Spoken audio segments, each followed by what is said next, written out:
Good evening, everybody. How's it going? It's me, Comic Crack. In the throes of the festivities yesterday for the 10 year, I realized tonight that I didn't actually do the books that I talked about or that I read this week. I didn't talk about the books. So I thought I'd jump on and talk about those. But first of all, thanks very much for everybody who showed up last night. A huge thanks to Damien Sleepy Reader, Chris Chaos and Comics, and Mr. Gore Vidal as well for jumping on live. A fantastic conversation. If you're up for a 3.5 hour event, I feel it's worth watching. We talked about a lot of shit. We kind of really dug deep, and honestly, some of the conversation has stuck with me today. So that's always a good thing. It was great to see everybody. But that said, let's just jump right into it. So I did talk about horse in that, but just for the last couple of words on it, since that's kind of buried in that stream, we'll quickly kind of talk about this as well. So this is from Slave Labor Books, and it was from 1989, I believe. 1989, and here is your credits. Written by Raphael Neves and illustrated by Hui Han Lee, who apparently is a painter now in later life.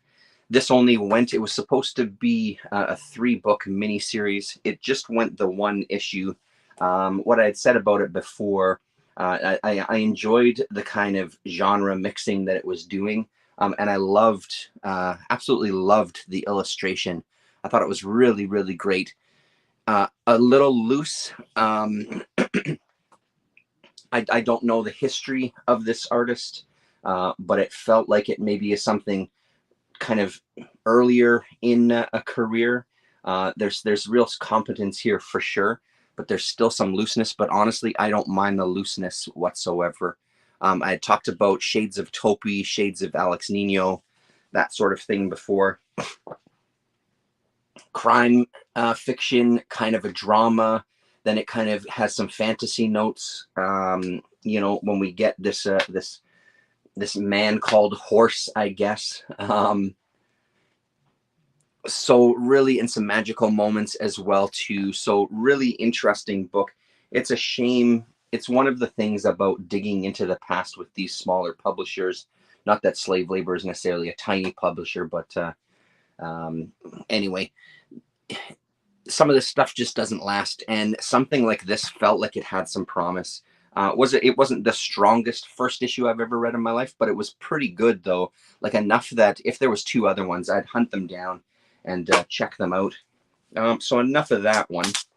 I feel like I've talked about Horse more in the past week than I have any other comic in my life.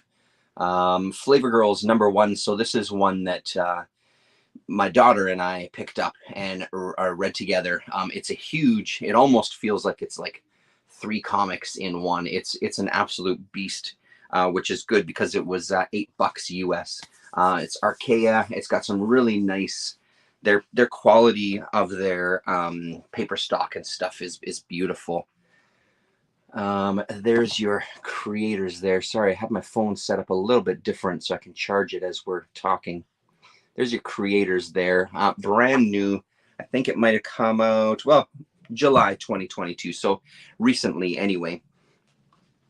I should keep my eyes open for a second issue. So there's a ship that's kind of, it's a big giant head that's appeared hovering over Earth. And there's a group of people that have been sent to communicate with this alien species, or this alien race, I guess. And shit does not go well, to say the least. You get some really nice kind of action pages here. You get some really nice action pages and kind of like this setup when they do interact. But things do go horribly wrong for them. Then we jump into the future. This was day 0. We jump into the future. 12 years later is how far we go. Earth has kind of created this defense shield from this alien invasion, from these alien intruders who routinely kind of attack. And there's this 3-girl kind of team that everybody's dubbed the Flavor Girls. And we're following what turns out to be the fourth person to join this kind of superheroic team. So we don't know too much yet. That's pretty much all we know. That's not much spoilers. That's not even halfway through this issue. But it's pretty good. I mean, it caught my daughter's attention. And generally when we go to the shop, if there's something that catches her attention, I usually get it for her. Regardless, part trying to encourage reading in general, but I find that if there's something that, hello Longbox Diver, how are you? If I find if there's something that intrigues her enough to pull it off the shelf and come and find me, I do want to encourage that if it speaks to her in that way. And then plus it also gives us a chance to read something together. We loved Mamo. We read that monthly. I added that to our pull list because she's got a couple of books on the pull list right now. And we loved it. So we're really looking for something else to read together. Bone, we loved reading together as well too. Although we were just reading the collections of that. So it's really nice to have a monthly that we can check out together. So that's Flavor Girls number 1. Yeah, it was pretty enjoyable. I'm curious to see what happens. She loved it. To kind of finish the thought on my daughter, she absolutely loved it. By the end, it was one of those, that's it. How long do we have to wait? She was immediately wanting another issue, which is always a good sign. Let's go to this one. Talk about some of the stuff I spoke about in the stream. Longbox Diver, I meant to ask you, are you 50 Cent Comic Hauler on Instagram? Is that the same person or are you somebody else? One of the undergrounds that came into the shop around the corner from the office was this Cheech Wizard schizophrenia book, just a single issue put out by the one and only Last Gasp. I don't have strong opinions about Vaughn Bodē. I enjoy his stuff. I can absolutely see all of the kind of work he's done to the community, the influence he's had on the graffiti culture with his character designs. A lot of his stuff, though, hasn't really jumped out at me. Oh, okay. Right. Hello, Mike. How are you? So it's not that his stuff hasn't spoken to me as much. Yes, on Twitter. Absolutely. I just saw you liked post before and then you're here. So that's good. I think one of the things, just to talk to Mike for a second, pardon us, everybody. I don't often, like, I try to keep some sort of a schedule, but honestly, when the mood strikes me, as right now, I just jump on. You should subscribe to Sleepy Reader and La Raza if you want to kind of find out about our weekly chats. We're getting back into the swing of doing those chats again. And that usually happens every Sunday, kind of around 2 p.m. Central Standard Time, which is my time here in Winnipeg. So if you ever want to kind of follow the conversations and stuff, because we always interact with people watching along, feel free to make sure you sub to all of us there. Plugs out of the way. So The Man by Vaughn Bodē, I really enjoyed. Shout out to Scott Connor for kind of reminding me about that book. I had it in the collection for the longest time and just didn't really pay it too much attention. And in one stream, he mentioned that book, so I pulled it out, and he's right. It's incredible. It's really good. So this one, I think, is right up there for me. The thing that this does so well is it really mixes. You get along the top of the pages, you get a strip, like kind of a gag strip, some short stories, 2 panels per page, and then along the bottom, when you flip it, you get a story about Vaughn Bodē as well, to kind of just moving through his life and how he feels about the world. And I just thought it was such a nice mix, something very unique to do in a comic that I don't think I've ever really seen before. The layout is really nice here too. Even when you open the covers there, you open the cover there, you get this real kind of sectioned off part of the book where you're getting that Bodē strip. I loved this book quite a bit. I read all the gag strips first along the top, and then I went back and read the Baudet stuff along the bottom, and read them kind of separately. And I thought it worked really, really well. So, and his character design is just so nice. The way he uses the panel as well, too, like kind of having the panel creep across the bottom like that to create kind of the landscape that she's sitting on. There are rock formations that she's sitting on, but it's really, really nice stuff. His lettering is unbelievable as well, too. So I can see why those early graffiti guys would have looked to him as an inspiration. So that's a fun one if you can find it.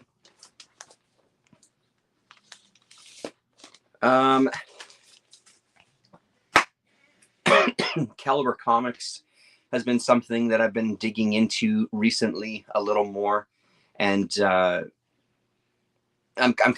feel like I've kind of turned the corner on some of these indie publishers. There's a certain appeal that's always been there, but I think Caliber was just sort of outside of that. I didn't quite latch onto it early on, but I find that the more Caliber stuff that I read, the more it's working for me. So this was the only issue of this Roulette magazine, which was going to be kind of like, their Dark Horse Presents type of thing, where they were going to serialize some stories, or at least give you some samples of some comics that were coming out. So this one we get 6 stories, kind of 6 to 8 pages a piece. And they just give you kind of the introduction, because these were going to be running series. I don't know how long each of these ran. Well, I know that Lost Angel there only ran the 1 issue, because we're going to talk about that next. But I haven't looked too far into these other series here. And I mean, not much to say about this other than it's an anthology like any other anthology. It's a great idea to get a little bit of a taste of the books that they were going to put out. Some of the stories worked and some of the stories didn't work. The classic statement whenever you talk about anthologies. It was enjoyable enough. There was some that appealed to me for sure. This Gaijin really appealed to me. And like I said, this Lost Angel had some promise in that 8-pager there. And then this final one as well, too, which was called Dutch Decker. I'd really like to find some of this stuff. I really like the art in this one. Again, it's hard to get sometimes it's hard to get a real sense of how a story is going to be from such a small snapshot. But the art in this one really appealed to me. So I think I'm going to do a little bit of a dig to see what else is out there of the Dutch Decker stuff. So based on that, I started looking at a couple of the books, and one of them that I found, I recognized the cover. And when I dug into the collection, it was actually sitting here on the racks because I picked it up not too long ago. I found the 1 issue of Lost Angel. I was pretty excited to dig into this, and there's parts of it that are really, really fantastic. There's shades of Modesty Blaze, there's shades of Ms. Tree in this. But unfortunately, it just didn't hold up the entire issue. It's one of those books that had a lot of promise, and there was some good details, and there was some good ideas going forward that felt like they could develop into something. But I'm not sure why this one got rushed, because it feels like this is something that maybe could have been a 2-issue thing.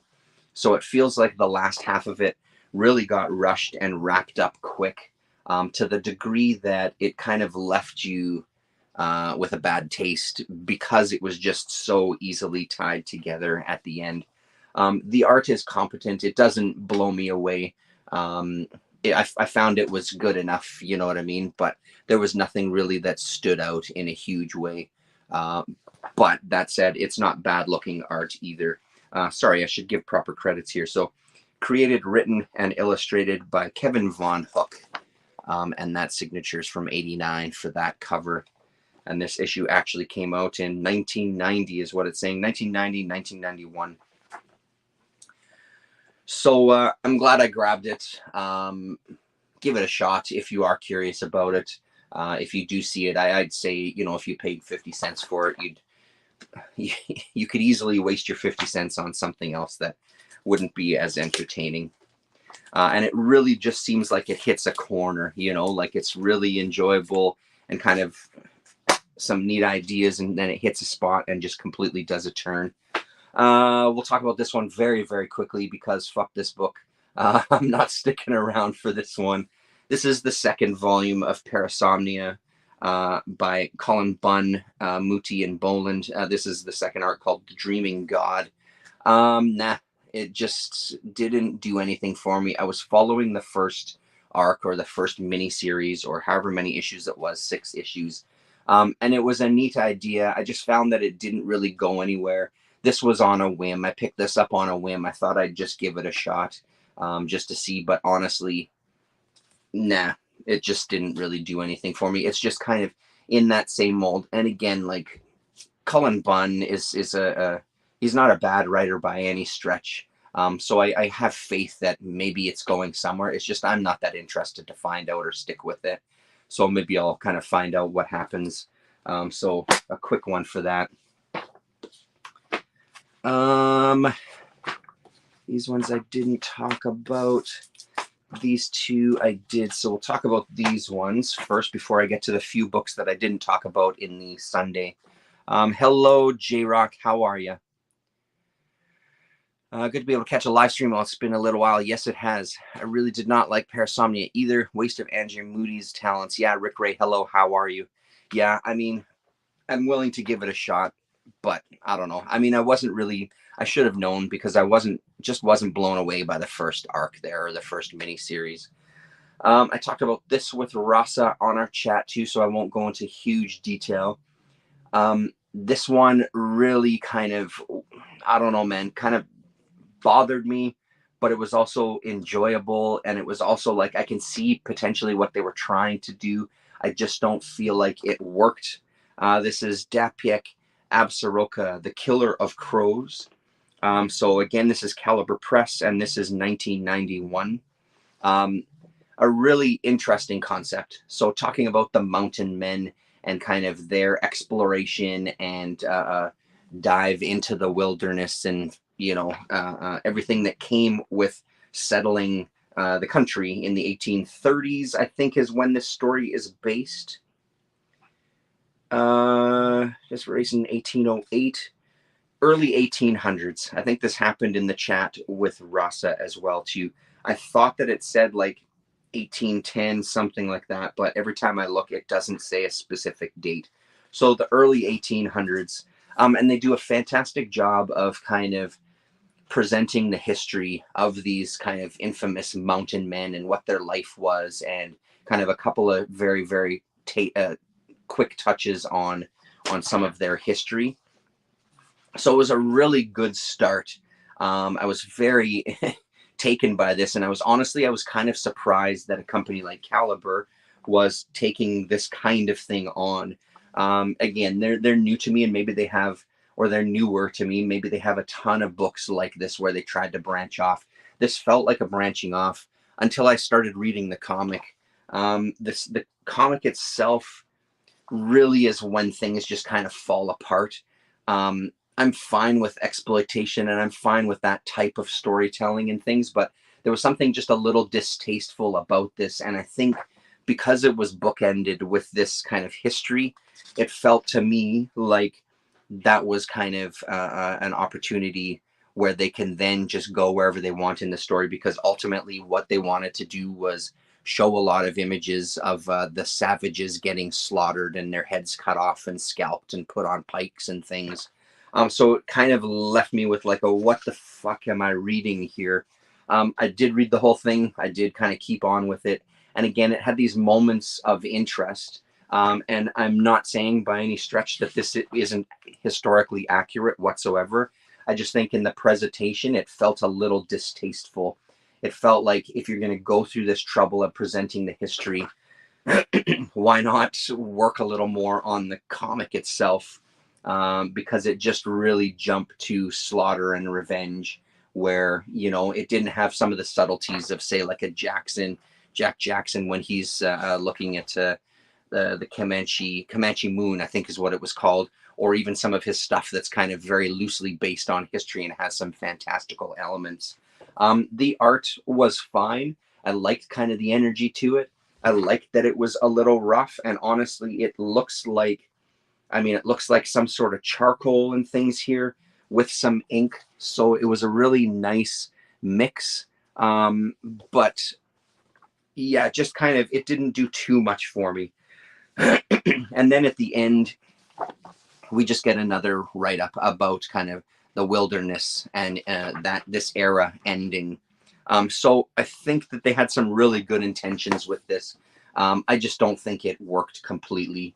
But I'm glad that I gave it a shot. I'm glad that I checked it out. The interior pages remind me of the library as a kid. They had something where you scroll through pages to search stuff, kind of like Google before Google, right? Like the microfilm kind of thing, yeah? I'll just quickly talk about this one. The first 3 issues of The Lonesome Hunters. I've caught up now on this. I think that the 3rd was the newest issue anyway. I really, really like this book. I'm very excited to follow this on. I've talked about it before. I love Tyler Crook, Tyler Crook. His artwork, his watercolors are really fantastic. I think he's writing a very interesting story. Issue 3 was enjoyable. I think it was my least favorite of the 3. I really liked the first 2. But that said, though, I didn't have any major problems with the 3rd issue. I think it'll be interesting to see where this story goes. Me as well, Rick Ray. I'm a huge sucker for watercolor artists. Like it's quite a talent, and it looks beautiful in this one for sure. So I'm on board for it. We'll talk about this hardcover, then we'll talk about 4 issues that I didn't talk about with Rasa. Fantastic Four Full Circle by Alex Ross. I saw images of this quite a while ago. It feels like quite a while ago. And and then it completely left my mind until I saw it posted on the comic shop around the office, around the corner from the office. He posts on Wednesdays, just kind of a look at some of the new things in toys, comics, hardcovers, etc. This one was listed. I messaged him right away to say, hey, if it's available, I'll take it. This was the copy that he had left. I don't think he had another copy left. So I managed to snag it, and apparently this first printing of this has sold out pretty quickly. It's one of the rare times where I managed to jump on something and didn't completely miss it, because I just don't. I mean, I try to go on Wednesdays, but I don't always end up making it, so I do end up missing on some things. Man, oh man. A couple of things to say about this one. First is, this is a gorgeous book, just taking that dust jacket off there. This is a gorgeous book. I'm still waiting for my Slipcase FF Full Circle to arrive. A day 1 read for me when it arrives. Alex Ross changing up his art style is a pleasant surprise for me. And I think the biggest thing that's a surprise is exactly that. Like, there's still highly detailed paintings from Alex Ross, but the coloring choices in this really give it another level. So this hardcover is beautiful. When you open it up, I mean, that's what you see inside. It's a stunning, stunning book. And then the dust jacket itself unfolds, where you start getting the first bit of the story, which is basically the history of the FF in kind of the 2 panels that open up. So you get the very, very abridged history of the group and how they came to be. And that's all just within the dust jacket itself. So this is Abrams Comics art, and this is from Marvel Arts. I don't know if Marvel Arts is going to be a new line, but on the back it says Fantastic Four Full Circle is the first long-form work. Blah, blah, blah. Sorry, 1 second. Welcome to the Negative Zone, and introducing Marvel Arts, an exciting new graphic novel collaboration between Marvel Comics and Abrams Comics Art, where nothing is impossible and anything can happen. So I take it as that's going to be something we're going to see more of from this line. And I'm absolutely on board if it's even close to as good as this. So what I didn't realize was that this was a redo from a classic Fantastic Four issue that was drawn by Jack Kirby and written by Stan Lee. And that makes a lot of sense because the story was absolute dog shit, for me anyway. But the art was just goddamn beautiful. I mean, just looking at these pages, they're really, really gorgeous stuff. And hearing that it was Jack Kirby afterwards made a lot of sense. When you see panels like this, there's so much kind of Kirby tech going on here. Hello, Colin. How are you? So much Kirby tech going on in the background that it made sense that it was Kirby. But then you get stuff like this black light colored absolute beast of imagery. Like, this is almost an abstract painting at this stage here. It's just fucking gorgeous, man. The shapes and colors, and it took me a bit to find out what the hell this was, but it didn't matter one bit because that image just on its own is really nice. I did try looking at this with my black light. It didn't do too much. I thought that things might kind of pop off the page, but honestly, they pop off the page just this way without just under regular light, right? So it was an absolute, it was a beautiful book to flip through. And the binding, honestly, like, again, for the Damians of the world, the binding on this sucker is beautiful. It feels sturdy because I had kind of ripped it out of its plastic prison. I had first kind of crack at it, which doesn't always happen. So as I was opening it, I mean, I can still hear the spine creaking and cracking as I go through the book, which is very enjoyable. So absolutely, if you're into this stuff, pick it up. Even if you're not into the story, like I wasn't into, I think it's fucking gorgeous. And yes, please, more. Let me close this up here, and then I'll get the comments, because I think Rick Ray was saying something here. Yes, I think Marvel and Abrams Comics Arts are collaborating on a new line. Full Circle is the first project. That's amazing news. You're not kidding about the art there. The colors, sorry, they're very different from Ross's other work. Absolutely. Looks gorgeous. Absolutely looks gorgeous. Well worth checking out. I saw that slipcase edition, and that looks beautiful. Like, not in person, but online when people were talking about it. I went and had a look, and that looked fantastic as well. These last ones, I wish I could tell you much about them. None of these really stuck. I don't know why that is. I feel like I had a bit of a week today with work. Or this past week, I had a bit of a week at work. So I think when I was coming to kind of veg and read through some of these, I read them at the time, but honestly, I did have a little bit of a hard time kind of focusing on things. So this is Near to Now, an anthology from a company called Fandom House.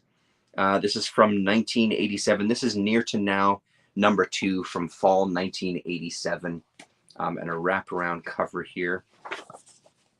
Almost some Bissett energy on this cover. Yeah, man, I wish I could tell you something about this. I can't, other than holy Mobius worship. Beautiful looking art, very accomplished kind of styles here.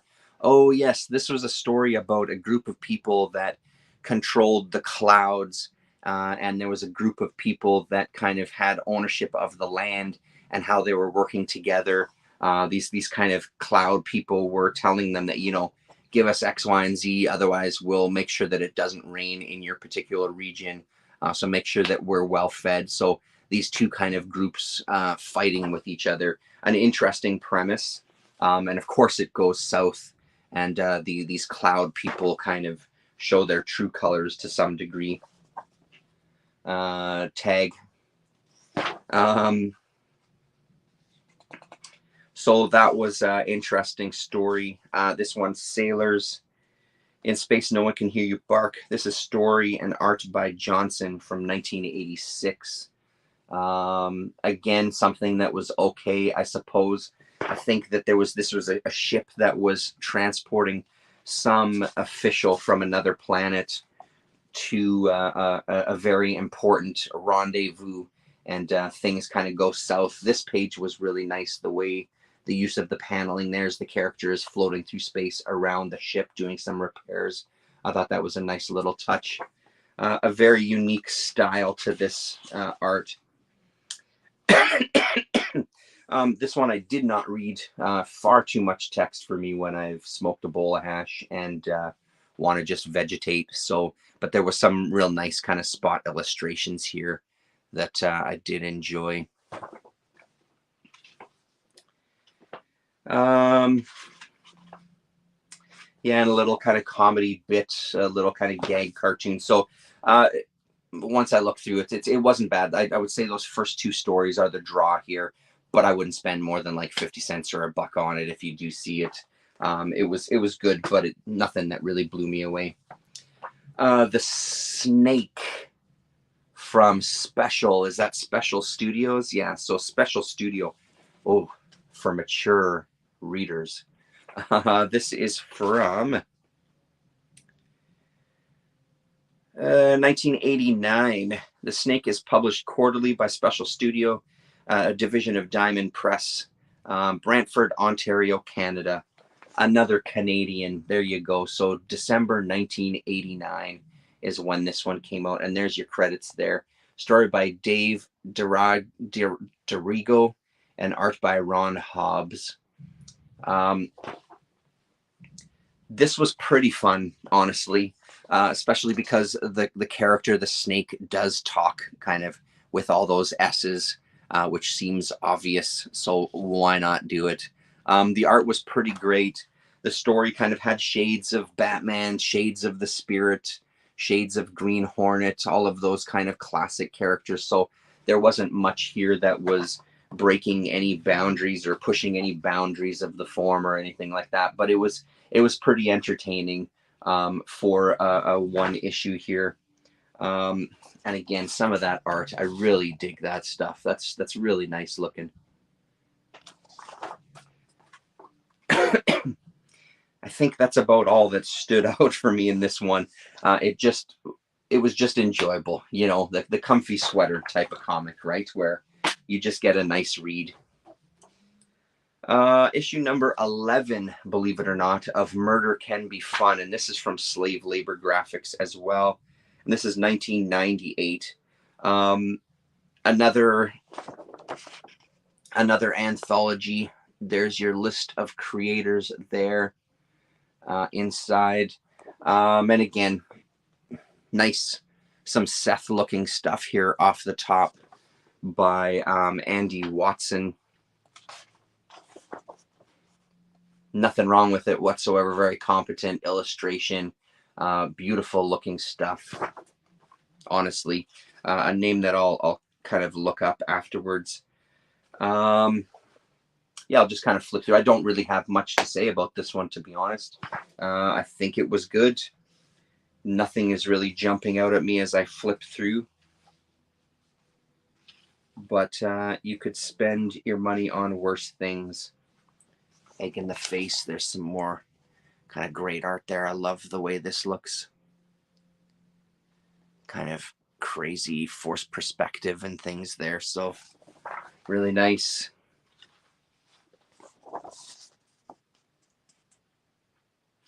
So there you go. That's a long-running anthology. I don't know if this was the last issue or if there was one more after this, but this is Murder Can Be Fun. And last but certainly not least from Showcase, Cryptic Tales #1. I think, pardon me, I think I had high hopes from this, coming off of the high of reading those Eternity reprints and those comics, those horror comics there. And this one just didn't deliver. Images like this are pretty great, though. It reminds me of the band SOD or MOD. If you know those bands, that image feels like it could be on the cover of one of their albums. Vampires, monsters, Dracula.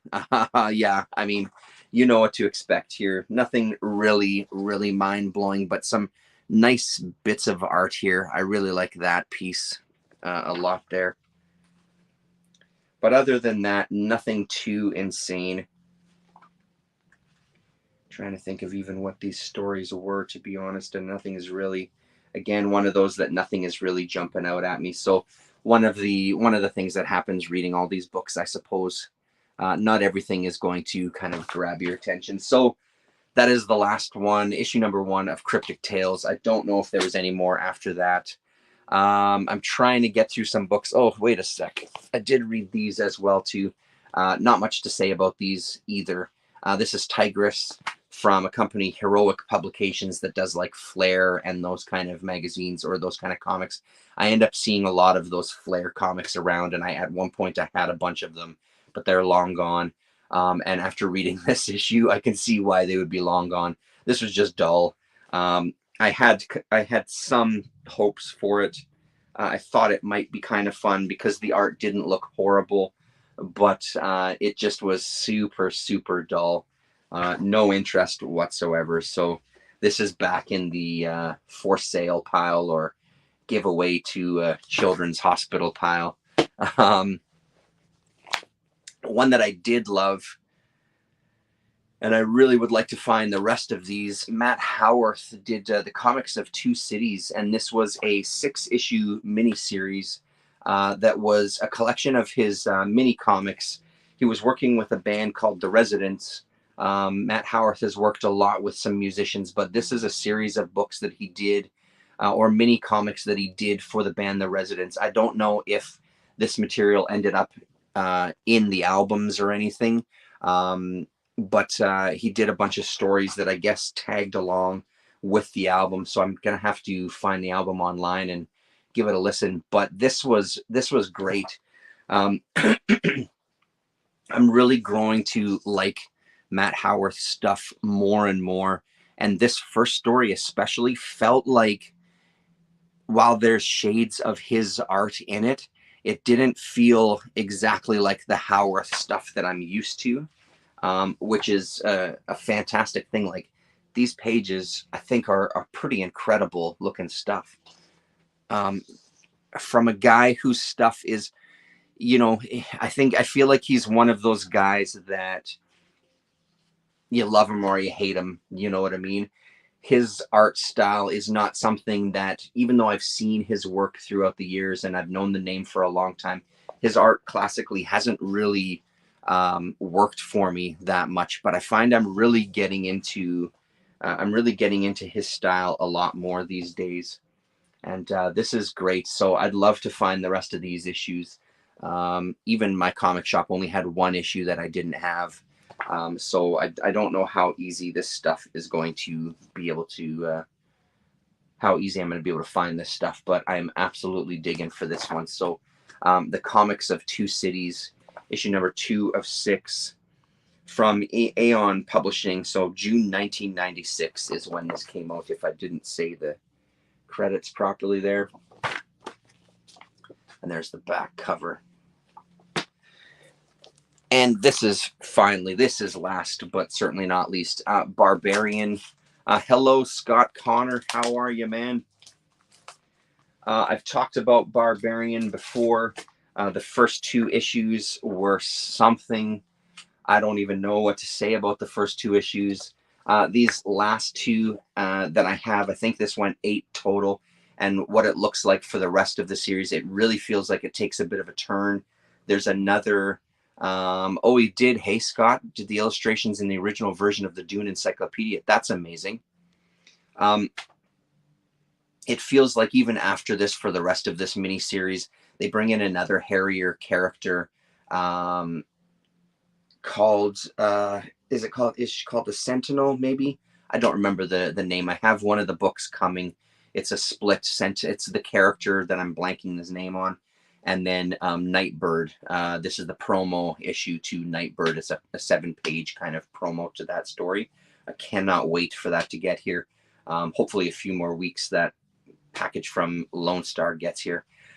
But these ones take a little bit of a turn, and it's not bad, actually. They've moved away from kind of the kinkiness of the first 2 issues, which, again, I didn't have a huge problem with. It just was really bizarre. It was unexpected from this company, Harrier, that I'm starting to get it. It feels like I'm starting to get a feel of the types of things that they put out. those first two issues did not seem like the same company. This seemed like their offshoot, or maybe they were still trying to find their feet as far as what they wanted to present and what they wanted to publish. I didn't mind these two issues. They were fun enough. Nothing whatsoever to say about them. Very, very basic. Running in and saving people. I mean, look at this. Yeah, here's the cover right there. Look at that. Cuirass. Cuirass. That is the character that ends up in this book over the next few issues. And this is the comic that I have coming to me, the Harrier preview with Nightbird. Hello, Sean. Yes, they've left. We went for 3.5 hours, and then that was it. But then I realized that I didn't actually talk about the books that I read this week, so I jumped on quickly, 40 minutes quickly, to talk about the books I read this week. So this last issue, they also must have got a better sense of how this book was selling, because the cover stock is a lot thinner. Everything is a lot thinner. Even the page count in this feels thinner than previous issues. But again, like I said, nothing whatsoever jumps out at me from this book. I do like the art style, though. I do really dig it. We should probably give proper credits here. Script Martin Locke. Art Nick Neocleus. And letters Sue Vickers. Apologies for butchering names there. But there you go. So that's all that I have from Barbarian. I feel like if I find them out in the wild, I'll grab them. I mean, I have a feeling I'm going to become a completist about Harrier Comics. They didn't do a ton of stuff, so I do feel at some point I'm going to be on the same train as I was with all of these Eclipse Comics boxes above me, and I'll probably end up just trying to get everything that they published. Quite a company, man. Check out that ad. There you go. That's like an old D&D ad there, Scott Connor. Look at that shit. That's a gaming ad if I ever saw one. Monthly title. Quick look around. That is indeed it. I just picked up today. We went to Chapters, and I just picked up Orochi Book 2. I am so, yeah, absolutely. That font, 100%, Scott. Absolutely. I'm so excited. I've read the first story out of this already. There's 3 stories in this. I loved the first volume. I talked about it in the wrap-up video. This first story was just intense as all hell, with actually a bit of a twist that I guess I wasn't thinking too much about twists in this book, because sort of took me by surprise with this first story. This is Floating Classroom. Kazuo Umez. Apologies again for butchering names. But beautiful, beautiful stuff. And at the end of this, they talk about stay tuned for book 3. Orochi will continue in volume 3, so that's exciting. I love this stuff. This is Viz. This is a really beautiful looking hardcover as well, too. A lot of British RPG companies use that font. Yeah, and I'm wondering if they had an association with some UK RPG companies. No, this isn't Drifting Classroom. Sorry, it's the same creator as Drifting Classroom. What are the other credits here? The Cat-Eyed Boy, Orochi, The Drifting Classroom. My Name is Shingo. The Left Hand of God, Right Hand of the Devil, and 14. His popular gag series, Makoto-chan, and again proved that Umez is also an accomplished humor cartoonist. Umez's weird style, incredible ideas, and sometimes terrifying imagery have made him a fixture of Japanese pop culture, and his work has been adapted into movies, anime, and collectibles. So yeah, beautiful. Really, really nice. Looking forward to that. That is indeed it. Thank you very much, everybody, for coming to hang out. It was good to see you all. Sean, thanks for coming. Scott Connor, thanks for coming. Loading the Cannon, of course. Comic Swag, Rick Ray, and Long Box Diver. Thanks very much, everybody. And we will talk to you next week.